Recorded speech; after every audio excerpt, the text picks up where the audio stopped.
अगर हम हरि हरिजन है तो ये शैतान की औलाद है, अगर हरि ईश्वर है तो ये भी तो हरि हरिजन की औलाद है। जो व्यक्ति आज ये बैठ करके कह रहा है कि देश में गृह युद्ध हो जाएगा, तो हमारे देश की एजेंसियां क्या कर रही है? ऐसे बाबाओं को तो ठोक पीट के जेल में बंद कर देना चाहिए।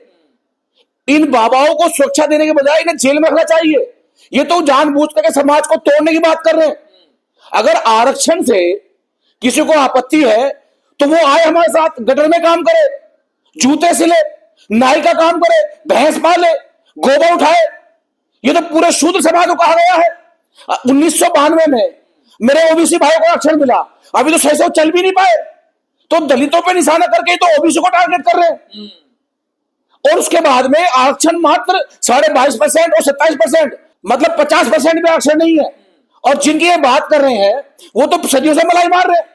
अभी तो हमारे लोग पहुंच नहीं पाते। अगर वो बेचारा कोई व्यक्ति, चाहे वो एससी है, एसटी है, ओबीसी है, अल्पसंख्यक है, अगर वो पीसीएस का पेपर पास करके वो इंटरव्यू में जाता है तो ऐसे ऐसे द्रोणाचार्य बैठे हुए हैं, वो इंटरव्यू में नंबर कम कर देते हैं। पर ऐसे साधु संत तो हजारों सालों से आरक्षण लेकर मंदिर में बैठे हुए हैं। अगर इन्हें शंकराचार्य को दिक्कत है तो मैं कहना चाहता हूं पहले वो अपनी उपाधि छोड़े। लंबे समय से अपनी पीठ पे बैठे हुए, ये मठाधीश बने हुए, किसी शूद्र को बैठाए वहां पर, मैं जब मानूंगा। उन्होंने कहा कि हरिजन शब्द, अगर हम हरि हरिजन है तो ये शैतान की औलाद है, अगर हरि ईश्वर है तो ये भी तो हरि हरिजन की औलाद है। ऐसे बाबाओं को मेरा अनुरोध है, देश की खुफिया एजेंसी क्या कर रही है? कहीं ना कहीं ये लोग हजारों लोगों को मौत के घाट उतारने की तैयारी कर रहे हैं। जो बाबा ऐसे बयान दे चुके हैं उनसे चाहे स्टेट सरकार हो, केंद्र सरकार हो, उन्हें चौकन्ना रहना चाहिए।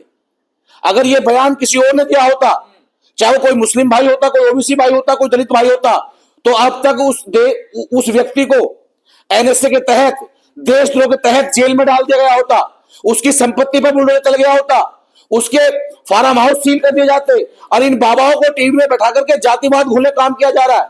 किस आईएएस ने कहा कि मुझे आपत्ति है? और मैं तो कह रहा हूं, जिनको आरक्षण से विरोध है, अभी सिर्फ 70 साल हुए हैं, और 70 में भी 1992 में मेरे ओबीसी भाइयों को मिला आरक्षण। वो हमारी तरह 10 साल काम करे। जब ये सुबह उठ करके जाते हैं ना कोचिंग में, उस समय हमारे समाज के लोग, चाहे वो ओबीसी है, चाहे वो दलित है, बेचारे वो पहले 4 बजे 5 बजे उठ करके किसी का खेत काटते हैं, किसी के यहाँ मजदूरी करते हैं, किसी के यहाँ नाली सफाई करते हैं, गटर सफा करते हैं। जब वो 4 घंटे काम करके जब 9 बजे स्कूल में जाते हैं, ये तो लोग काम पे जाते हैं। वो ये तो उस मनुस्मृति की वकालत कर रहे हैं जो आधी से ज्यादा आबादी को प्रताड़ना करती है, उसके अधिकार। और जो इन्होंने उसकी भी ये वकालत कर रहे हैं कि मनुस्मृति, जो इन्होंने कहा कि मनुस्मृति इस देश का पहला संविधान है, तो ऐसे पाखंडी बाबा को मुबारक हो। मैं बार बार कह रहा हूं, अगर इस देश में ओबीसी समाज नहीं जगा, इस देश में पढ़ा लिखा समाज नहीं जगा, वो किसी भी समुदाय से हो, तो ऐसे बाबा इस देश को बांग्लादेश बना देंगे, नेपाल बना देंगे, श्रीलंका बना देंगे, यहां तक कि पाकिस्तान से बुरी स्थिति कर देंगे। जिस देश में मनुस्मृति अगर लागू हो गई हमारे देश में, तो वो महिला क्या करेगी? वहां ना कोई महिला एमपी रहेगी, ना एमएलए रहेगी, ना डॉक्टर बनेगी, ना जज बनेगी, ना वकील बनेगी, ना इस देश की राष्ट्रपति बनेगी। अब मेरा अनुरोध है हमारे देश की सर्वप्रथम महिला राष्ट्रपति महोदय से कि इस बाबा की जबान पे लगाम लगाए। मेरा अनुरोध है देश के प्रधानमंत्री से कि ऐसे अनपढ़ बाबा को अपना गुरु ना माने, वो भी एक ओबीसी समाज से आते हैं, चाहे भले ही पेपरों में हो प्रधानमंत्री। ऐसे बाबाओं को फट्टे मार करके बंद करना चाहिए। रामभद्राचार्य को दिखाई तो देता नहीं, तो संविधान के ज्ञाता कैसे बन जाते, विद्वान कैसे बन जाते, ना कुछ पता तो होता नहीं। अंधेर नगरी चौपड़ राजा, जिसे दिखाई नहीं देता वो पढ़ेगा क्या? बस अपने ग्रंथों को 4 संत मुरारी को बैठ करके अपनी कहानी गा लेते होंगे और उसमें कहते होंगे भाई कि मनुस्मृति होनी चाहिए। मनुस्मृति में 13-13 साल बच्चियों को विवाह करने का लिखा पड़ा है उसमें कि उनका विवाह करो। महिलाओं के बारे में पैर की जूती दासी बताया गया है। ओबीसी समाज को शूद्र बता करके कोई भैंस चुराए, कोई खेत में काम करेगा, कोई इनकी पालियां, इनकी डोलियां उठाएगा, कोई इन्हें कंधे में बिठा कर लेके जाएगा। जहां ईश्वर का नाम लेने पर जीभ काट दी जाती हो, ईश्वर का नाम लेने पर लोहा पिघलाकर कान में डाला जाता हो, ये मनुस्मृति में लिखा हुआ है। तो इस देश का सबसे बड़ा वर्ग, चाहे वो आरक्षण का लाभ ले रहा है या नहीं ले रहा हो, लेकिन वो अपने मान सम्मान समझौता नहीं करेगा। वो कैसे स्वीकार कर लेगा? चाहे वो किसी भी जाति की महिला हो। मैं तो अपर कास्ट की बात कर रहा हूं। इन्होंने अपर कास्ट की महिलाओं को भी नहीं छोड़ा, तो उनको भी दासी बनाया। ये तो बाबा साहब के आप शब्द बोल रहे हैं उनका भी। और रही बात बाबा साहब की, तो बाबा साहब तो कोई नूर है। पूरी दुनिया उनको मानती है। ऐसे पाखंडी बाबाएं छोटी लोकप्रियता पाने के लिए बाबा साहब का नाम लेते हैं, और जितना ये बाबा साहब पे टिप्पणी करेंगे, बाबा साहब उतनी ताकत से चमकेंगे पूरी दुनिया में। और देख लीजिए, ये बाबा, अब इनको परेशानी होती है जब आज ओबीसी समाज का, ऐसे समाज का व्यक्ति कलम लगा करके बाबा साहब के संविधान से आईएएस बनता है, जज बनता है। और मैं पूछता हूं, जुडिशरी में कौन सा आरक्षण है? मैं पूछना चाहता हूं कि जितने भी ऐसे बाबा हैं, इनकी विचारधारा जैसे लोग, वो सबसे पहले अपने मठाधीश पद से त्याग पत्र दें और कहें कि आओ मेरे कोई यादव भाई, आओ कोई मेरे गुर्जर भाई, आओ कोई मेरे जाट भाई, आओ मेरे कोई तेली भाई, आओ कोई मेरे वाल्मीकि भाई, इस मठाधीश कुर्सी पर बैठे और हम आपके 10 साल काम करेंगे। जब तक मानता हूं, उन्होंने कहा कि आर्थिक आधार पर आरक्षण होना चाहिए। भाई साहब, किस आर्थिक आधार की बात कर रहे हो आप, जिसकी आय 2.5 लाख रुपए नहीं है? तुम्हारे पास टैक्स फ्री पैसा जाता है। ये तो जनता हमारी बेवकूफ हो गई है कि ऐसे बाबाओं को फॉलो करती है, इन्हें अंधाधुंध पैसा देती है। यानी कि आप ये तुलना कीजिए, मैं कहना चाहता हूं देश की महिलाओं से कि जो एक मां अपनी बेटी के लिए गर्दन कटवा देगी, उसके मान सम्मान के लिए लड़ जाएगी, और ऐसे बाबा जो मनुस्मृति की बात कर रहे हैं, मैं हाथ जोड़ के निवेदन कर रहा हूं कि जो देश में होने वाला वो तो जनता देखेगी, लेकिन एक बार इस देश का सबसे बड़ा वर्ग जो महिला है, जो बाबा साहब ने अधिकार किया, वो महिला इस मनुस्मृति को पढ़ लें तो इन बाबाओं के मारेगी जाकर के। कह रहे बाबा साहब को संस्कृत नहीं आती थी तो उन्होंने कैसे मनुस्मृति को जला दिया? उन्होंने पढ़ा नहीं ठीक से, वो विद्वान नहीं थे, उन्हें मैं ज्यादा कहना नहीं चाहता, मैं इन बाबा की उम्र का लिहाज कर रहा हूं। जिस व्यक्ति को दिखाई नहीं देता, 32 डिग्री 9 भाषाओं ज्ञान बाबा साहब को था। जहां ये व्यक्ति कभी विदेश में गया नहीं होगा, वहां बाबा साहब पढ़कर आए हैं। और जो इनके चेले चाटुकार लोग हैं ना, जो एमपी एमएलए मंत्री बने फिर रहे हैं, वो एक नहीं 1000 बार बाबा साहब के संविधान को चूमते हैं। अब बताओ, इनकी बुद्धि का विकास देख लो आप। मैं ऑन रिकॉर्ड कह रहा हूं, 32 डिग्री 9 भाषाओं का ज्ञान।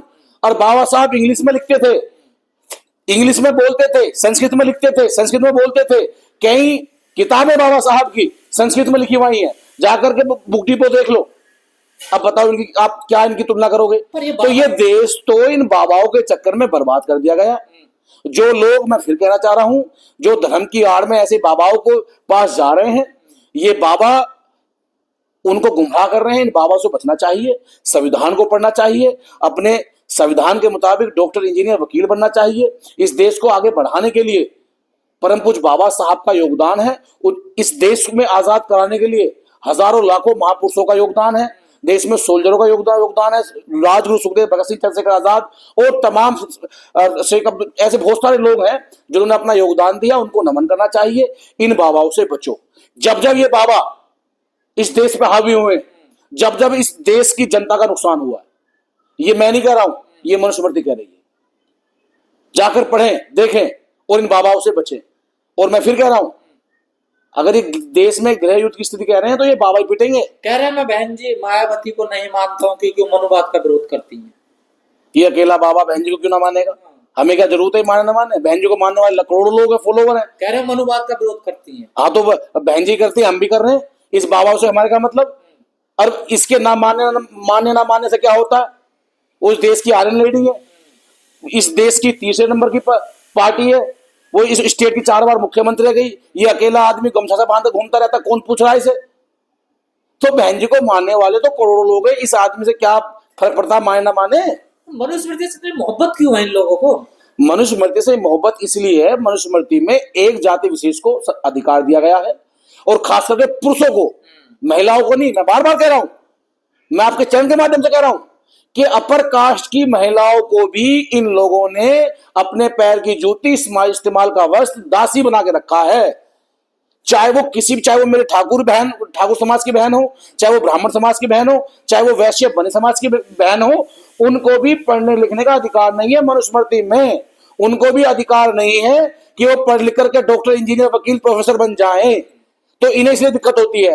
जिस महिलाओं को ये शोषण करते थे, अत्याचार करते थे, आज वो बाबा साहब का संविधान लेकर के इन जैसे बाबाओं पे मुकदमा दर्ज कराती है यौन शोषण का, और इसके जैसे बाबा और जेल गए। अब इन बाबाओं का भी नंबर आने वाला है।